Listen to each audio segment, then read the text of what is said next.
Es šobrīd atrodos Šķirotavas dzelzceļa stacijā, bijušajā lokomotīvu depo, un aiz manis ir redzams divas ritošās sastāva vienības, kas faktiski principā ir viena, bet par visu pēc kārtas šie te ritekļi abi ir Tvaika lokomotīvu tenderi, vismaz sākotnēji tādi tie bija, un tos uzbūvēja jau pagājušajā gadsimta 30. gados Luhanskā, tātad Ukrainā, un tie bija paredzēti, lai tiktu piekabināti FD sērijas Tvaika lokomotīvēm, kuras toreiz Padomju Savienībā ieņēma faktiski galveno lomu kravu pārvadājumu veikšanā.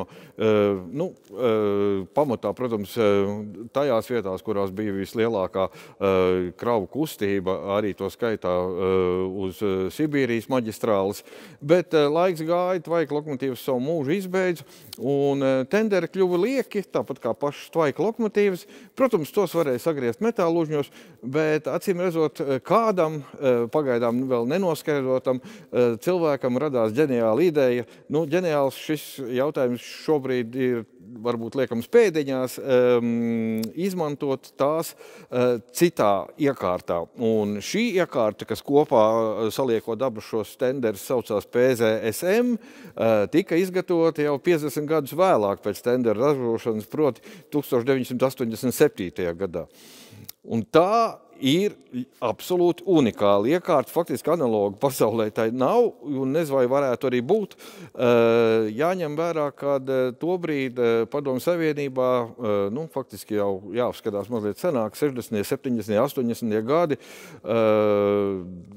faktiski Padomju Savienība gatavojas karam, un bija tāda doma, ka tas būs kodolkarš, un tāpēc šim karam ir nepieciešams arī dažādas veidas aizsardzības sistēmas vai sistēmas, kas nodrošina, piemēram, pēc lokomotīva eksploatāciju sarežģītos apstākļos, deaktivizācija augsnes, un tieši šiem mērķiem arī šī te iekārta ir paredzēta.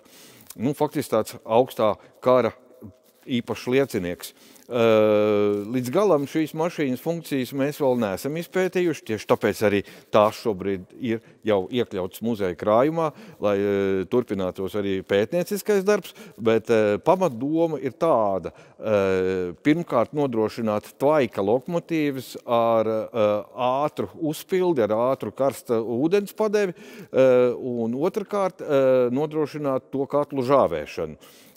Pirmais ir tiešām nepieciešams kara gadījumam, tad, kad Tvaika lokomotīvi ir nepieciešams iedarbināt, tas process parasti aizņem līdz pat diennaktī, ļoti daudz stundas katrā ziņā tam ir nepieciešams, un ar šīs mašīnas palīdzību to varēja izdarīt krietni ātrāk. Kāpēc jāžāvē katls? Tāpēc, ka, protams, bija cerības, ka šis karš nekad nesāksies, un paldies Dievam arī nesākās. Tad tās lokomotīvas, kas stāv rezervē, ik pa laikam tiek pārbaudītas, un pēc tam atkal savukārt viņas ir jānoliek rezervē. Un Tvaika katlā nedrīkst būt mitrums. Tas ir jālikvidē visām iespējamām metodēm, un šī ir viena no iespējamajām metodēm. Plus, protams, ar silikāgelu vēl ilgtermiņā nodrošināt šī katla sausumu. Bet trešais mērķis, deaktivizācijas mērķis ir tāds, ka uz lokomotīvas ir uzstādīts vairākas iekārtas, kurā tad tiek sajaukts attiecīgais ķīmiskais šķidrums radioaktīvā piesārņojuma likvidācijai, un tālāk tas par vairākiem cauruļvadiem tiek arī uzpūsts uz, šī gadījumā, apsliežu ceļiem. Tātad šī te militārā iekārta, kādreiz paramilitārā iekārta, tā varētu teikt, atradās mūsu visās Tvaika lokomotīvu rezerves bāzēs. Latvijā tādas bija 3 - Ieriķi, Jelgava un Rēzekne. Un Rēzeknes bāzē šī mašīna saglabājās, es neteiktu, ka darbspējīgā stāvoklī, bet tomēr vairāk vai mazāk pilnā komplektācijā līdz pat šī gada sākumam, kad veiksmīgi tika pārsūtītu uz Rīgu muzeja vajadzībām, un es ceru, ka mums radīsies iespēja arī to kādreiz eksponēt plašāk, bet jebkurā gadījumā šeit šī iekārta tiks saglabāta, pētīt un palēnām gatavot tās restaurāciju.